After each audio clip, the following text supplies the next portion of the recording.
Hi Virgo, this is Jav. Welcome po sa ating channel. Gamitin na reading na ito bilang gabay lamang. Kung naka-resonate kayo, comment down. Kung hindi kayo naka-resonate, ibigay niyo po sa iba kasi general reading po ito. This is for you Virgo.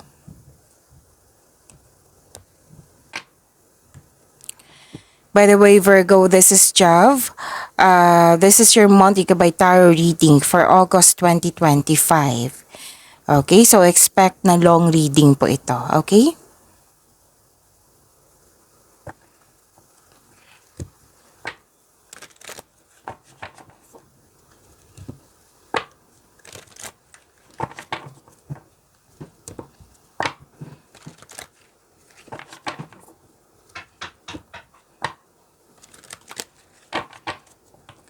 Para po ito sa iyo, Virgo, ngayong August 2025.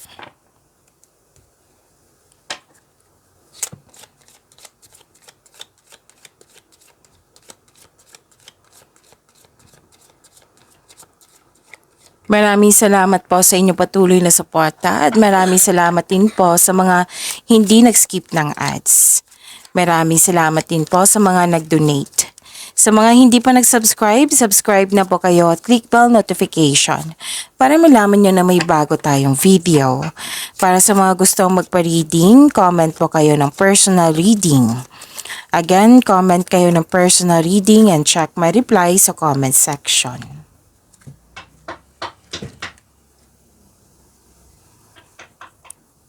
May malaking influence ang isang babae at mas lumawak yung ambisyon mo sa buhay. Nakita ko dito na may money luck, L-U-C-K.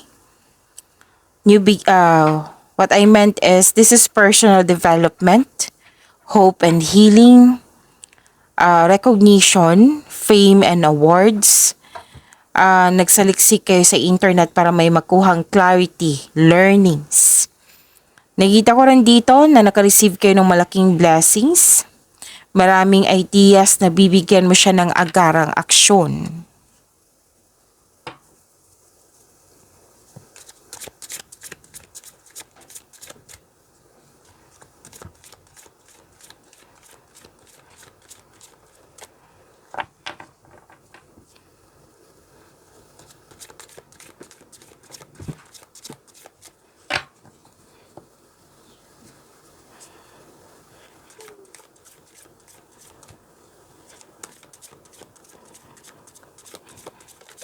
Energy po ni Virgo.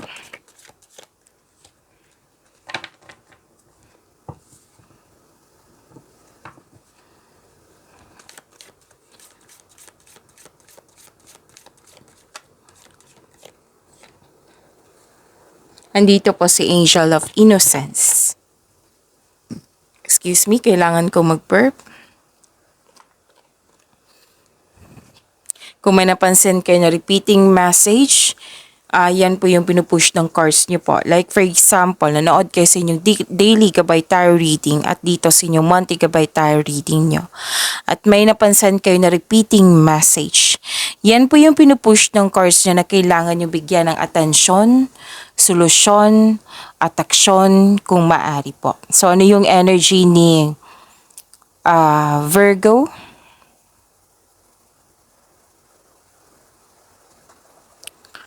This is new beginning, freedom, anticipation, may new journey, may potential na magiging successful. This is a leap of faith, hindi ka takot sa mga obstacles. Malaki ang tiwala mo na nasa right path ka.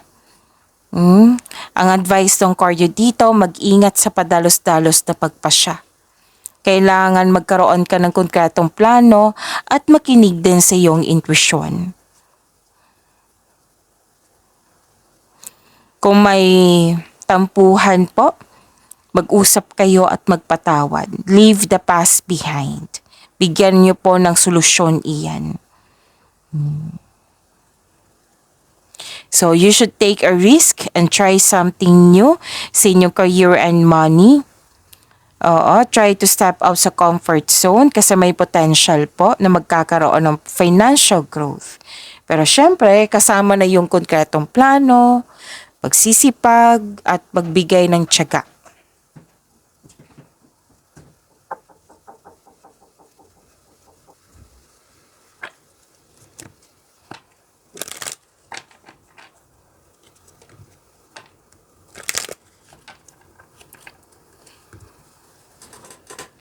Nagmuni-muni, nag-iisip ng plano o pangarap sa buhay. Nag-iisip ng mga desire sa buhay. Maraming ideas na nag-clarify ito sa Oracle cards nyo. Na maraming ideas na bibigyan nyo ng aksyon. So, nakita ko dito na inspired ka.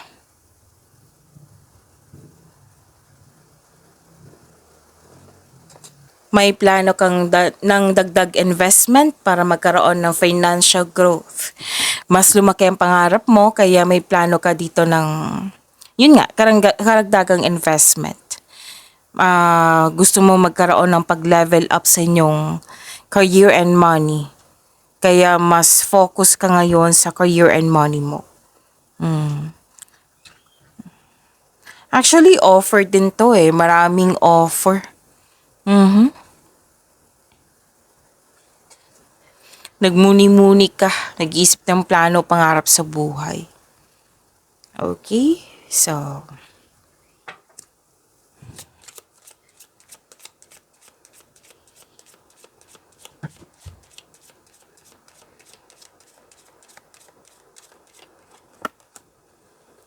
Angel number 2020, gratitude and blessings. Practice gratitude and blessings will multiply in your life. Wow. More blessings to come. Virgo.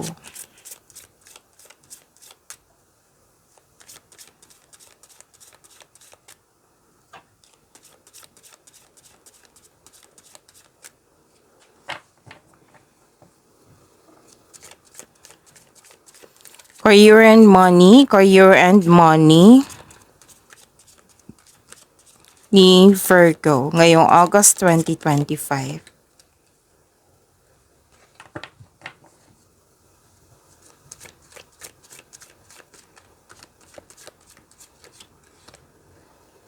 Okay, and dito po sa Angel of Happiness.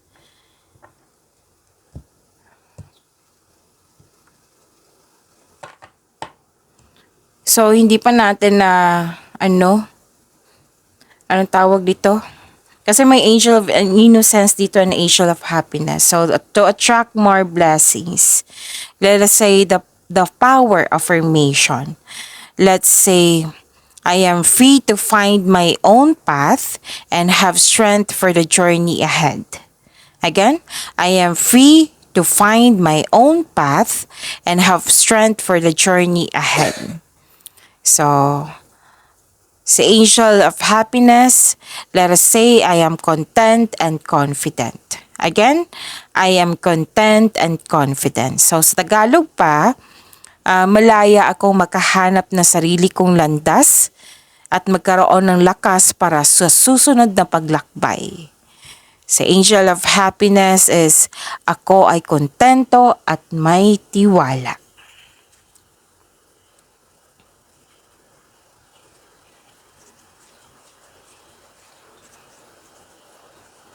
Sa career and money niyo po, you are moving forward.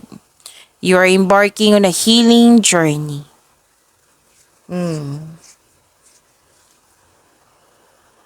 May plano kayong mag-resign para subukan yung ibang career opportunities, or pwedeng hindi kailangan na umalis, kundi may babaguhin lang kayo dyan. So may parating na pera, magkakaroon din ng financial stability.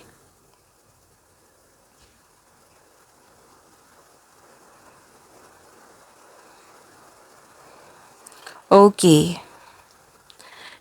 At nakikita ko dito na isa o maraming alok o idea ang darating sa iyo.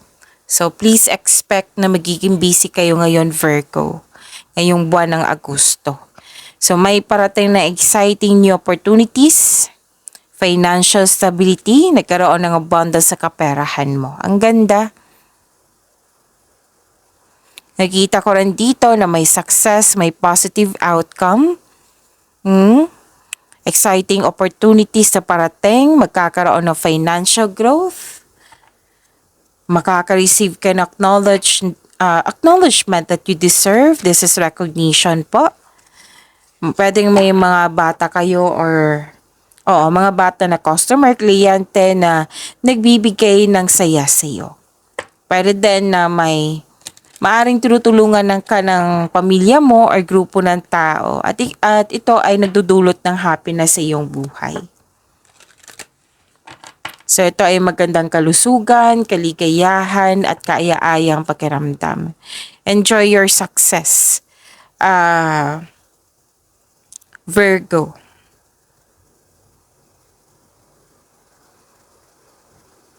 Okay, so kung ano to you have a confidence and persistence in your career. You're eager to achieve a successful outcome sa work mo or sa negosyo mo. Basta wag lang kayong mag-give up. Don't doubt your strength. May challenge lang ako nakikita dito, pero ma-overcome mo rin to. Kasi may tutol ako nakikita dito Ma-overcome nyo rin ito.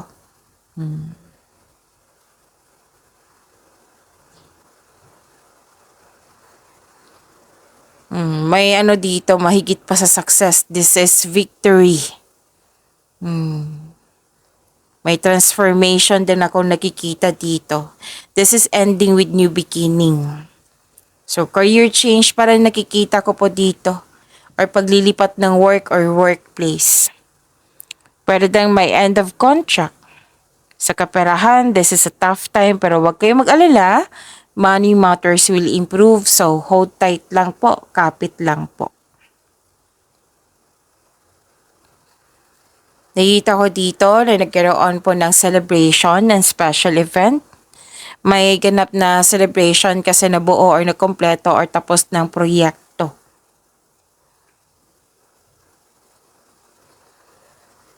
Nakikita ko rin dito na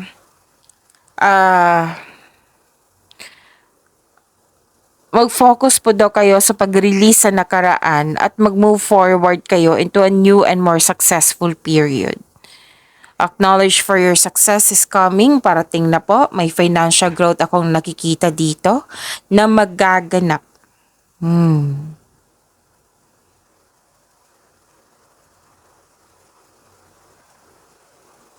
So may parating na job opportunity or new source of income na maka-enhance yung kaperahan. So wag mong palampasin ang pagkakataon nito. Pwede din nag-enjoy ka sa mga ginagawa mo dyan or magaan kasama ang iyong mga kasamahan na. So, you're becoming more confident.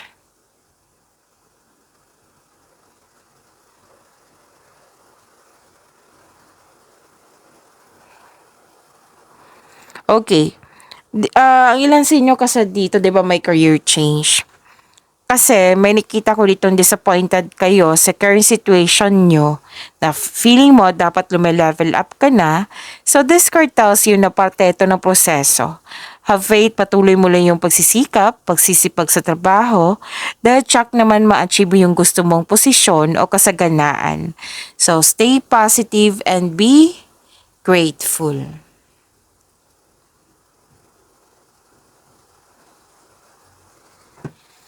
Nakita ko rin dito na nagkaroon po ng, sabi ng card, magaling kayo ng leader at may supportive kayong co-workers.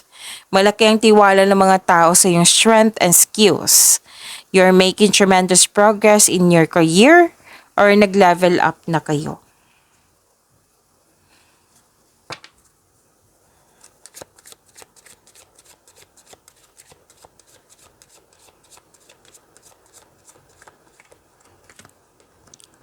Public face. Follow your heart, become who you want to be, earn a reputation. It's okay to be yourself.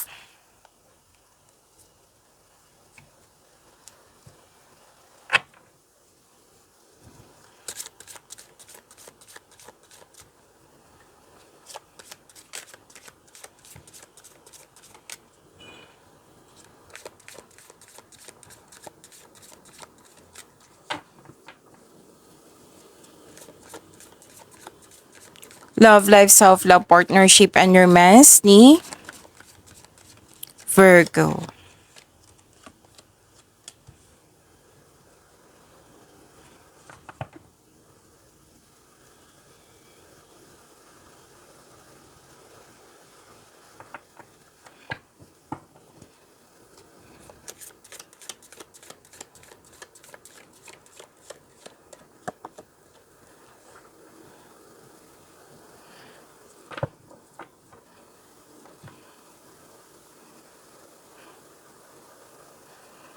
Okay, sa love life, self-love, partnership, and romance.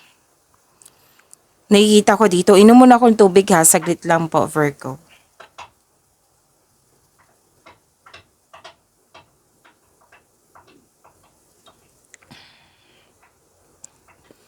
So, yung nakikita ko dito, wealth, family, and inheritance, completion of cycle. Okay. Maaring makatanggap ka ng mana, pensyon, retirement, o masaganang ani ng buhay. Nakikita ko dito, nag-spend time ka sa family, nag-save ka rin para sa iyong sarili, sa pamilya, or sa isang specific person. Sa mga single dito, papasok ka lang o interesado ka lang magkaroon ng relasyon kung ito ay seryoso sa buhay. So this card is a sign na ipakilala mo na yung partner mo sa group of people. May posibilidad na bibili ka ng property. Oo, kitang-kita ko yung grupo ng tao ay very supportive sa iyo. So, magingibdan kayo ng payo sa mga taong nirespeto nyo na mas matanda pa sa iyo or wiser.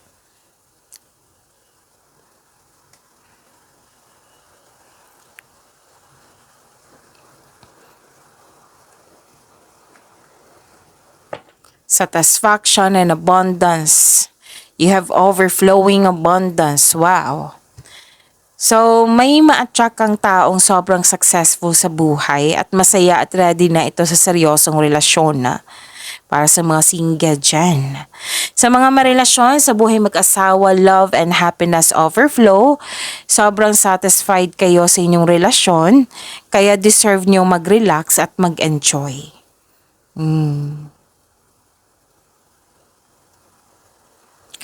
Nakita ko rin dito na nagkaroon po ng emotional offerings, okay? Para sa mga single, parating ng ideal partner mo. So, take things slow, kilalanin mo muna. Sa mga marelasyon, sa buhay mag-asawa, may pangyayaring aminan, posibleng proposal po ito. At, nakita ko dito na nagkaroon po ng okay. May maniligaw kayo na very charming at passionate partner na very active kang suyuin. Kaya sinabi ng card nyo dito na kilalanin ng mabuti. Huwag magmadali. Kasi para siyang aggressive, nagmamadali. So, sabi ng card, kilalanin mo muna. Okay, one step at a time. Enjoy nyo po yung getting to know each other stage nyo po. Makilala mo siya, pwedeng sa habang nagbiyahe.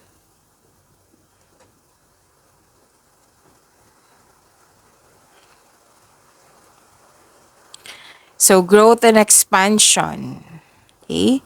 Sa mga marelasyon, sa buhay mag-asawa, may travel akong nakikita dito. Magkakaroon din ng gathering. Pwedeng participate kayo sa group activity. So, happiness and fulfillment sa pangarap, nakikita ko dito. Para sa mga single, sobrang saya mo kasi gusto ka rin ng taong gusto mo. Plus points na yung may love at respect sa iyo. Sa mga marelasyon sa buhay mag-asawa, masaya kayo at satisfied kayo sa buhay at ng pamilya mo. Meron din ako nakikita dito na makakatanggap ng sustento or sustento para sa anak.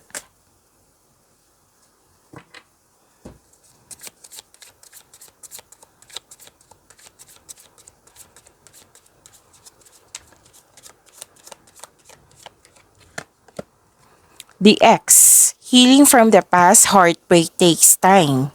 Be patient with yourself. Pagyamanin niyo po yung blessings na binigay sa inyo. Virgo, see you tomorrow. Maraming Salamat po.